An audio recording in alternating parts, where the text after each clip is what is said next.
जी हाँ दोस्तों, खेसारी लाल यादव जी का एक और खबर लेकर उपस्थित हूँ। खेसारी लाल यादव जी का आशिकी मूवी रिलीज होने वाला है, उसके बारे में मैं आपसे बताने वाला हूँ। उससे पहले आपसे रिक्वेस्ट करना चाहता हूँ, अगर वीडियो पहली बार देख रहे हैं, चैनल को सब्सक्राइब नहीं किया तो सब्सक्राइब कर लीजिए, बेल आइकन दबा लीजिए, नोटिफिकेशन आपको सबसे पहले मिलता रहेगा और खेसारी लाल से जुड़ी जो है खबरें आपको मिलती रहेगी। दोस्तों, इस मूवी का नाम आशिकी है, जैसे कि आपको मैंने बताया, और इसके निर्माता है प्रदीप के शर्मा, मतलब कि प्रोड्यूसर जो जिनका खर्च लगा हुआ है प्रदीप के शर्मा है, और निर्देशक जो हैं पराग पाटिल जी हैं, और सह निर्माता मतलब कि जो मिल करके पैसे खर्च किए हुए हैं अनीता शर्मा एवं पदम सिंह।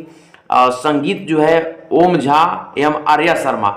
ये ओम झा और आर्या शर्मा जो है खेसारी लाल के कई सारे एल्बम सॉन्ग में भी म्यूजिक दे चुके हैं, और श्याम देहाती जी संगीत को लिखे हुए हैं। इस फिल्म के जो भी संगीत है गीत है उसको लिखे हुए हैं, एवं विजय चौहान जी लिखे हुए हैं। और खेसारी लाल यादव के साथ जो हीरोइन है वो है अम्रपाली दुबे जी, और बेहतरीन एक सिनेमा बना हुआ है ये, और जो कि कमाल का सॉन्ग लग रहा है दोस्तों। और जो है कथा इसमें लिखा हुआ है खेसारी लाल यादव जी का, मतलब ये कथा जो है खेसारी लाल यादव जी द्वारा लिखा हुआ है।